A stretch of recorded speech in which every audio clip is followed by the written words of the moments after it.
हम तो हमेशा इंडिया से अपील करते हैं, दुनिया से अपील करते हैं कि भाई प्लीज आप इंटरफेयर करें, ये आप लोगों का हक बनता है। दिस इज योर रिस्पॉन्सिबिलिटी, हम आपके ही रीजन के लोग। हिंदुस्तान के साथ जो बलोच हैं वो मर्जर कर रहे हैं, तो उन्होंने अनाउंस कर दिया। बलूच लिबरेशन आर्मी ने दी चीन को चेतावनी।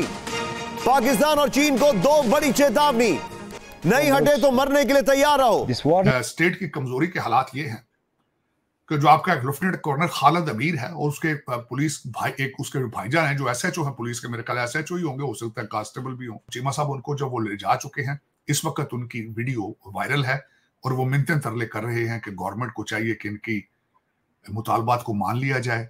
हुकूमत के ठिकानों से काफी दूर आ चुके हैं। वाला हुकाम से ये दरख्वास्त करें कि इनके मुतालबात मान लिए जाएं ताकि हमें जल्द से जल्द रिहाई मिल जाए।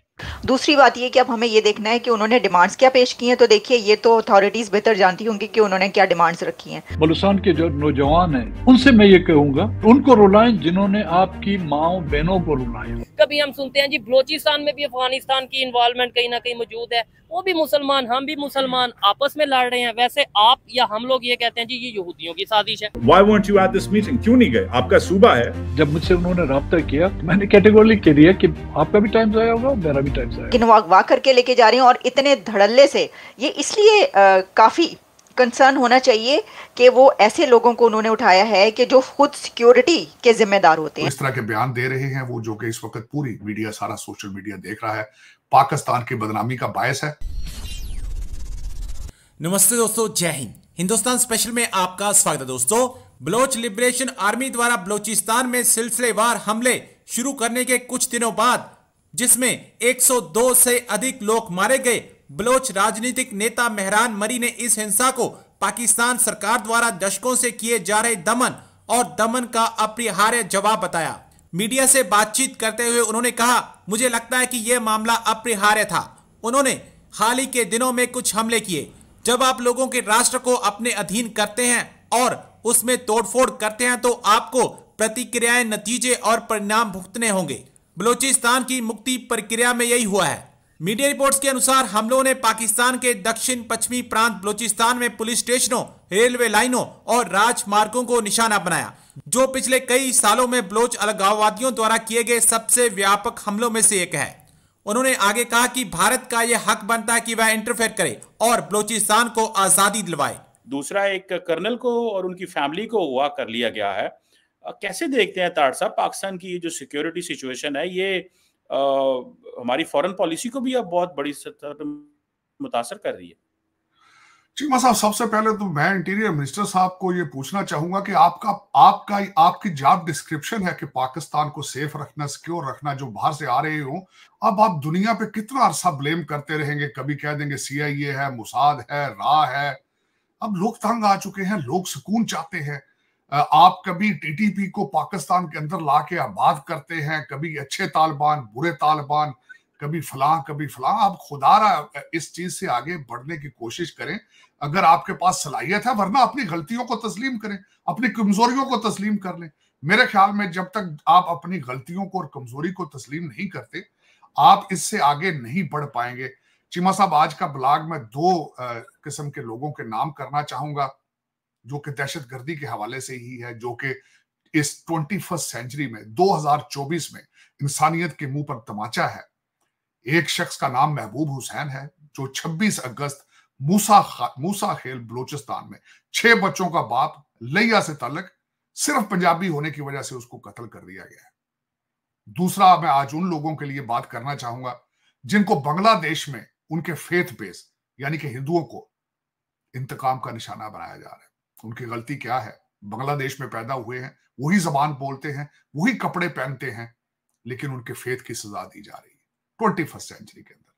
21वीं सेंचुरी तौहीन, इंसानियत की तौहीन है। 2024 के अंदर किसी को उसकी ओरिजिन, उसकी एथनिसिटी और उसके फेथ बेस के ऊपर अगर उसको मारा जाए, मेरे ख्याल में इंसानियत ये एक बहुत बल्कि मैं यहाँ कहूंगा रोहिंग्या के अंदर भी है। रोहिंग्या मुसलमानों के हालात भी कुछ ठीक नहीं है आजकल में ही, वहां पे भी एक इंसानियत सोच किस्म के वाकयात जो हैं वहां पे जन्म ले रहे हैं। लेकिन चीमा साहब, मैं आज अपने देखने वालों को 15 पॉइंट्स जो है, खासकर कुछ पाकिस्तान के हवाले से और कुछ जो इस वक्त इंटरनेशनल अरीना में जो कुछ पक रहा है उसके बारे में बात करना चाहूंगा। हमारे बिलखसूस रीजन के अंदर मेरी मादरे मिल्लत के खासकर जिस तरह आपने शुरू में कहा है कि लाचारगी और बेचारगी नजर आ रही है, और इस तरह कौमें या कंट्रीज चल नहीं पाते। मेरा ख्याल में चल तो हम वैसे भी नहीं रहे, हम रींग ही रहे हैं 77 ईयर से रींग रहे हैं, और शर्म हमें अभी तक नहीं आती। देखें शायद आने वाले दिनों में कुछ आ जाए। सबसे पहले तो चीमा साहब, जब हम देख रहे हैं कि बलूचिस्तान जल रहा है, आर्मी ऑफिसर और उसके भाई पुलिस ऑफिसर को उठा के ले जा चुके हैं, और उनकी वीडियो जो इस वक्त वायरल है, इसी माहौल के अंदर इंडिया ने अपनी सबमरीन लॉन्च कर दी है अग्निघात। पहली तो बात इस चीज पे करूंगा, आपके पड़ोस के अंदर ही ये चीजें हो रही। यूएई के अबू धाबी के किंग जो हैं, यूएई के किंग जो हैं खासकर, वो भारत जाने की तैयारी कर रहे हैं। इन्हीं सर्कमस्टांसेस के अंदर देखा जाए तो साथ ही हमारे खिलाड़ी ओलंपिक में गए हैं, वहां से 3 खिलाड़ी और फिजियोथेरेपिस्ट भाग गए हैं, और उन्होंने पॉलिटिकल असाइलम अप्लाई कर दिया है, जिनके नाम जो हैं वो मुर्तजा याकूब हैं, इत्शाम असलम है, अब्दुल रहमान है। ये तीनों के तीनों वहां से भागकर हालैंड में जाके उन्होंने पॉलिटिकल असाइलम अप्लाई कर लिया। मेरा यहाँ पे खासकर मैं ये कॉमेडी देना चाहूंगा, खुदारा एक तो क्रिकेट की आपकी तारीखी शिकस्त 10 विकेटों से बांग्लादेश के हारने के बाद मेरी हम्बल रिक्वेस्ट है कि क्रिकेट टीम को डिसअसेंबल कर दिया जाए, कौम का खर्चा बचाया जाए, और ये क्रिकेट का ड्रामा बंद कर दिया जाए। दूसरा, खिलाड़ी बाहर ना भेजा करें।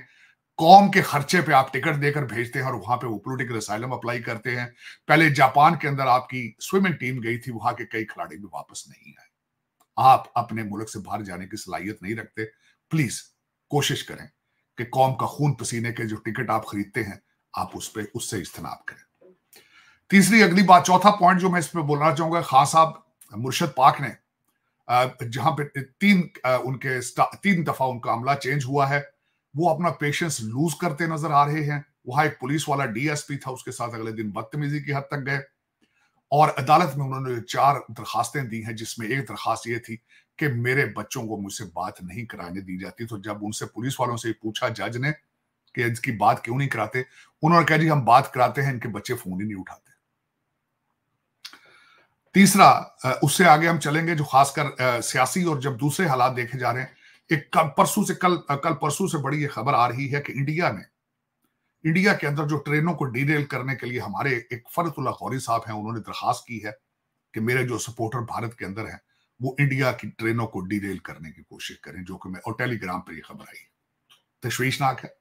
फरतुल्लाह गौरी साहब को फौरन पकड़ना चाहिए, अरेस्ट करना चाहिए, इसकी इन्वेस्टिगेशन करनी चाहिए कि आप कौन होते हैं इंडिया की ट्रेनों को डीरेल करने के लिए। अपने मुल्क पर पहले तवज्जो देने की कोशिश करें कि जो आपका लेफ्टिनेंट कर्नल खालिद अमीर है और उसके पुलिस भाई, एक उसके भाईजान है जो एसएचओ है पुलिस के, मेरे ख्याल एसएचओ ही होंगे, हो सकता है कांस्टेबल भी हो, लेकिन मैं वैसे ही बात कर रहा हूँ। चीमा साहब उनको जब वो ले जा चुके हैं, इस वक्त उनकी वीडियो वायरल है और वो मिन्नतें तरले कर रहे हैं कि गवर्नमेंट को चाहिए कि इनकी मुतालबात को मान लिया जाए।